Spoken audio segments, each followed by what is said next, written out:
Welcome back, everyone. Morning, everybody. Joe here. Kevin? Boy, you guys did not like the last episode at all. Yeah, I mean, it was a filler episode. It was a and, filler and, for and sure. filler episodes are going to be polarizing. Yeah. Um, I like that they tried it.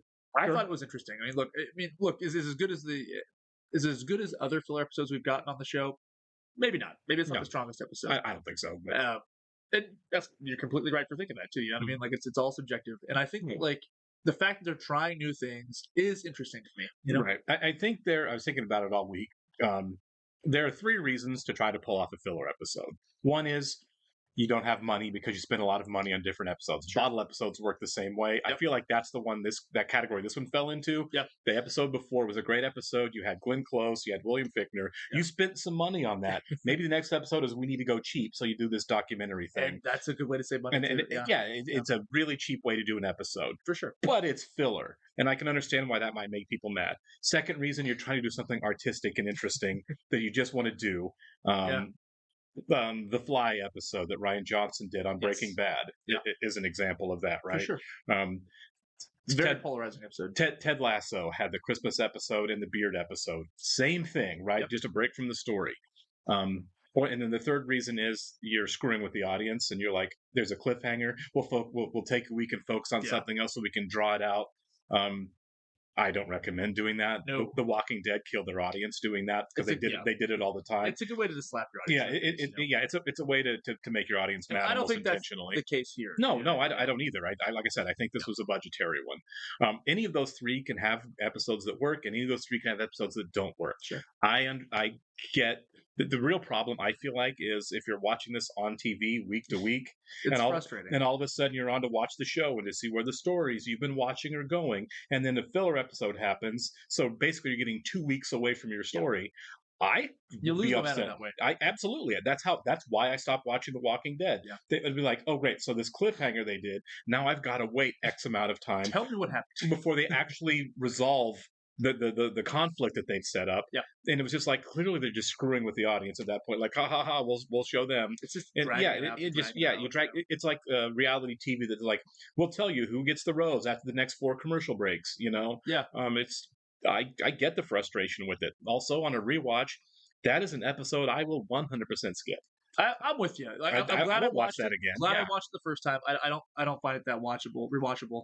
It was well done. very well done. I mean, it's obviously the central cast was there, but again, it I had spent time nothing with to CJ, do. you Yeah, know? it just had nothing to do with anything we care about in the story. I do think it's interesting that most of the one-off episodes we have in the West Wing are CJ centric. You know Sure. what I mean? Because obviously she's part of the cast, and this ensemble is fantastic. Right. But I love her character so much. I love spending all the time I can get with Yeah, her. like I said, watching it, I didn't really have a problem with, but afterwards, it's like, okay, that was just kind of Bit of a slog. it was just kind of a waste of time. I got you. As far as the story goes, I didn't think it was a slog. I thought it was interesting. I thought it was well executed. I thought it was well written. But it was like, this is just a play, outside the world of what we're doing.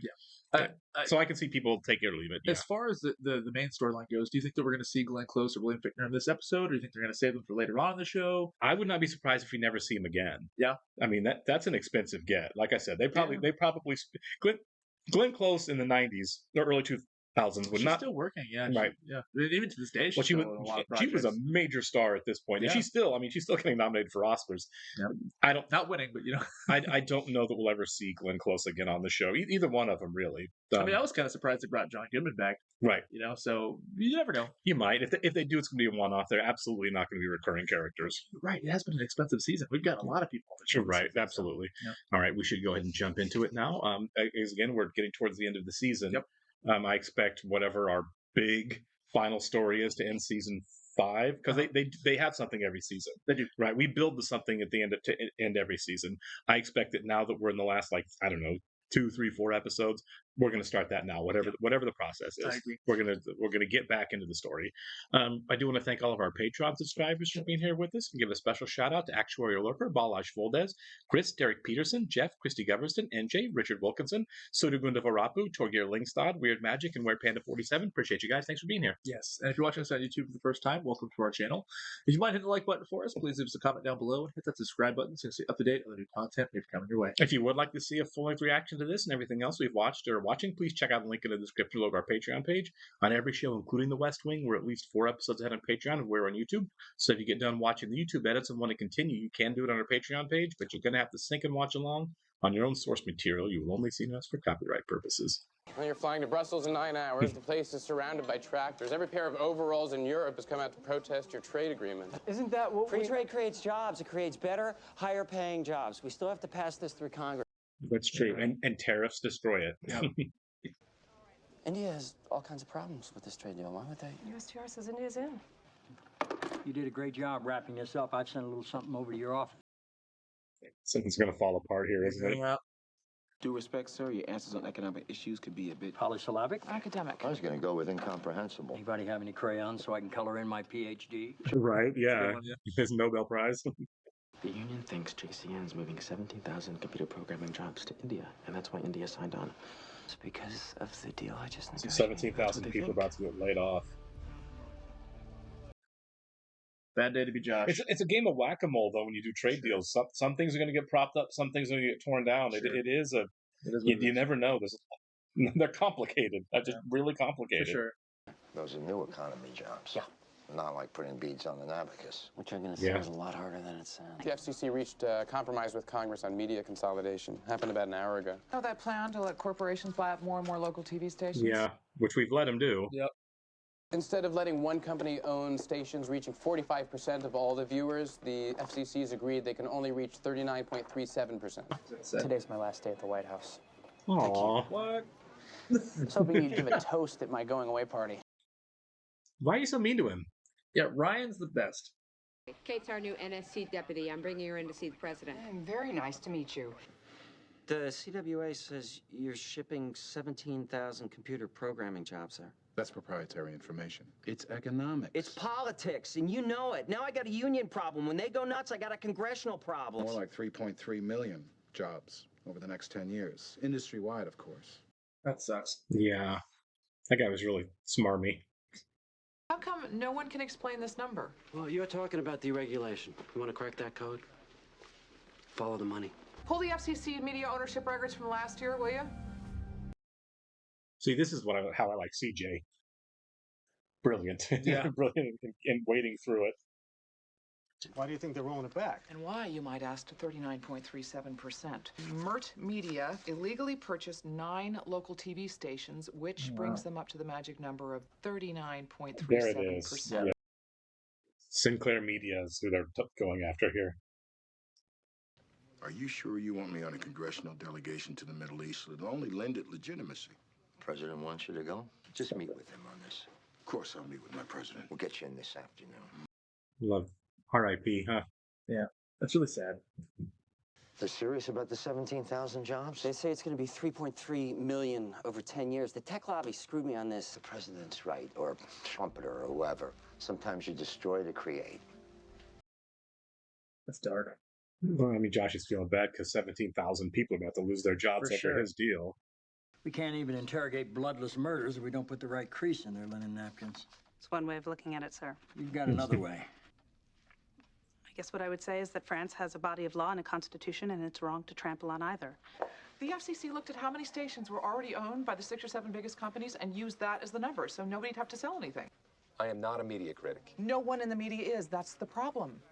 You were so desperate to help a bunch of soft money donating CEOs that you sold us up the Ganges River. My career isn't over yet. I want to keep my job. You owe us that, Mr. Lyman. You made that promise 5 years ago. Well, he's gonna torpedo this whole deal. Big time. How'd you become a free trader?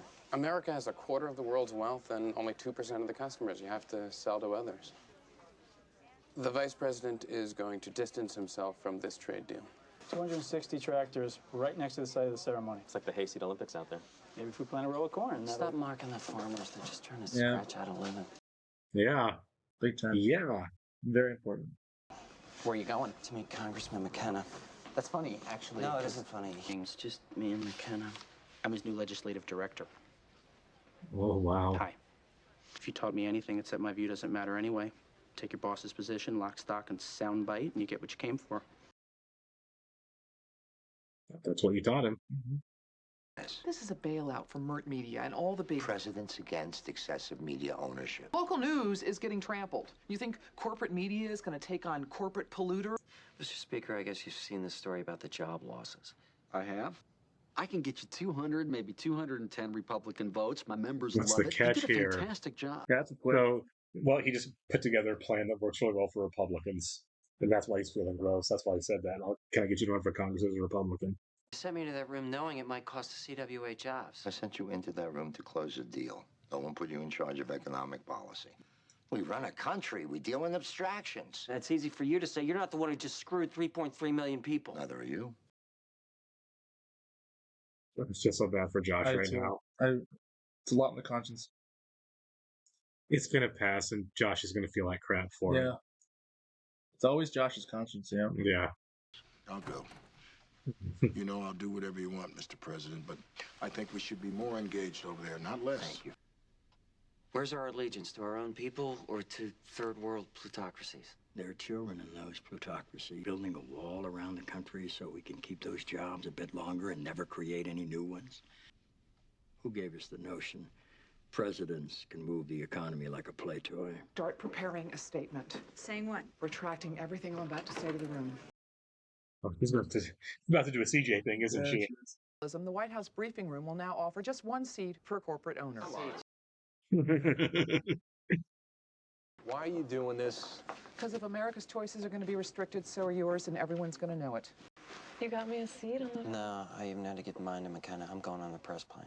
You're going on a Codell to the Middle East with Fitzwallace and Andy. No presidential hand-holding. Okay. You're going to see what's going on, brief me, and tell me about it.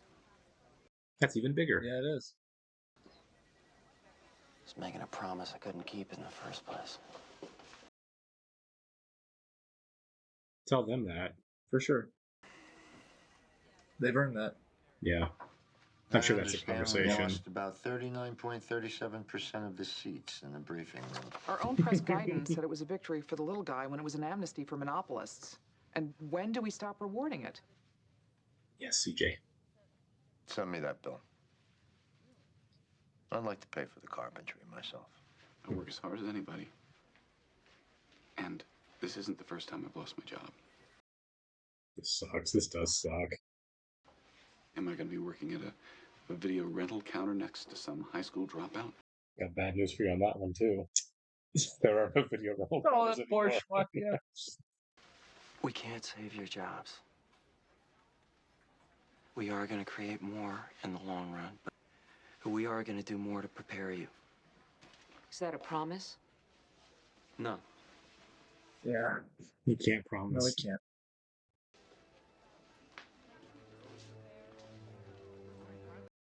It's a dark ending for those two. Yeah, this is a dark episode. Yeah, another sleepless night for Josh. Cool. That was bleak. It was bleak, wasn't it? Big day for bleak shows and movies. I wonder if we're gonna, if the Brussels trip is actually going to be on the show, or if it's just something to kind of get past because it's just because I mean I'm not sure of the import of it other than going over and selling the trade deal overseas. Yeah. So I don't know if we actually cover it or if we just kind of we're back and we're moving on to the next thing. I'm willing to bet we'll just be back. I think so this too. was at episode 19. Yeah. So yeah, we'll probably be back. Whatever the big story is going to be at the end of the season, it's going to be in these final episodes. Then right. If we get 23 episodes, 24 episodes. Yeah, I mean, like I said, I like that Josh kind of like learned a lesson out of this. You know, don't make promises. You know, it's a harsh reality. You know? Yeah, it was a tough lesson for sure. It does suck. You know, it's going to create more jobs, but you know, those are quarter. Yeah, Josh was now. Josh had his idealism beaten out of him, as he often does. Right? Yeah, it's always Josh. Yeah, yeah. There have been people who've kind of pointed out on Patreon and on YouTube that this is a show that once Aaron Sorkin left, a lot of the optimism kind of left with it. You know, when people, you know, the cast is the not the cast, but the characters. They become a lot more disillusioned, right? It becomes like more of a, oh my god, I hate my job. And I can definitely this season see that a little bit. I wonder if that was the intent going into it. Right. Like, when John Wells took over, he was like, you know what? Yeah. Let's cover the dark side of this. Right. Yeah. Which I do like. With a couple of exceptions, obviously the Social Security episode, which was way the other direction, which was optimism tuned up to 11. Yeah. We get a little more like the bleak side of politics more this season. Which explains why that one's like way turned up, because like, okay, we're gonna be focusing on some dark themes here. Let's just crank it up a bit, you know. But even that episode didn't do. I don't want to say do it justice, but it didn't do it as strongly as Sorkin would have done it. You know what I mean? If Sorkin would have made that at all, I don't know. We can't say, obviously. I did really enjoy the CJ aspect of this episode as well. I did too. I loved it. That was fantastic. You know, reminds me of Citizen Kane a little bit. Obviously, he's the stand-in for William Randolph Hearst there, so I find that interesting. I like that she pulled all the chairs out of the room as well. Yeah. You know what I mean? Here's 7 chairs for you guys now to figure this out. And it still happens today, you know? I mean, no, yeah, it's mega corporations run everything. Sinclair Media. I mean, the cautionary tale here is a conservative news media conglomerate that bought up 1 million local news stations, and they write their news for them, and a lot of it has a spin on it, and it's your local news anchor. It's basically you have people who still watch local news. Many of them are going to be seniors, right? Because the media is changing, of course. So a lot of seniors still go back to that old media style. And so the local news guy that you've trusted and listened to for 20 years gets on, and now all of a sudden he's politically spinning some of the news stories to you. And it does have an impact. It is problematic. Yeah. I guess, all you can say is, well, that kind of news media is dying anyway, so eventually we'll get past it, but who's to say it's not the next thing? Of course. Twitter has, this isn't a political statement. Twitter has been purchased by a guy who 100%, when he bought it, said, I'm bringing Twitter back to free speech, no political stance at all, and is 100%, has 1,000% taken a political position, and is guiding the social media of one of the biggest social media platforms in that direction. The irony of it is that like people can use that to point out the hypocrisy, Completely, and right. they do, which I mean, obviously, it was memed last week, him on stage with Trump, and now people are taking clips of that, Right? Yeah. You go back and and I have a Twitter account. I blocked that guy probably 2 years ago. Sure. But as soon as he bought it and it started his little shift, I just blocked it. I don't want to see it. Yeah. Which apparently is not going to work anymore now. He's taking away the block feature because he's the most blocked person on his own website. Has he really? Yeah, they announced it last week that the block feature is no longer going to work. Great. So you have a lot of women who are like, "Hey, I have stalkers, right? Sure. They're now going to be able to see my stuff. It's for safety." Yeah, no, for a lot of reasons, right? Yeah. But certainly that's a big one. Safety is a huge one. So now the people that I really didn't want to see where I am, what I'm up to now can. Yeah. Also that this guy can have his post available to everybody again. But yeah, insanity. but I mean this episode really kind of cast a light on that, right? Absolutely. There is a problem when the Fourth Estate is run by a few people that have an agenda. It's not. It's dangerous. Rupert Murdoch really started it off. I was gonna say, yeah, and we've gotten to this point now that even though TV, I'm not calling it a dying media because I don't believe that it is, but a shifting media to online, it's not safe from guys like Musk, Sure. And two things.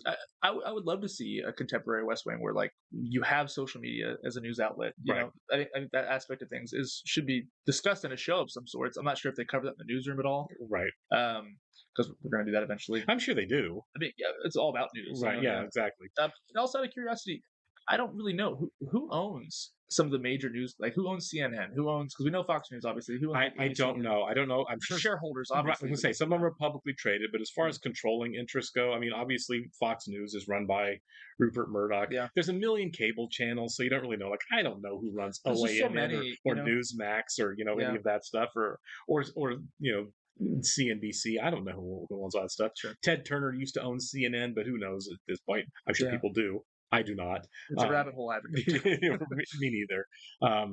But yeah, this is a prescient episode. This is a mess. But I like that this show and this. I don't want to say this season in particular, but this show asks questions that like piques my interest. It makes me want to go do my own research on things because I don't know these things. Yeah, that's one thing I will absolutely say about the show is even though Aaron Sorkin has left the show, the intent of the show to cover everything that affects the American government and the way it works and the consequences of certain decisions that are made and the bartering and horse trading that goes on. The show still covers that. It's nice behind the scenes. Yeah, it really is. It's still like here's another thing we haven't talked about yet. Sure, let's talk about it. Yeah. All right, we'll catch you next one, guys. See ya.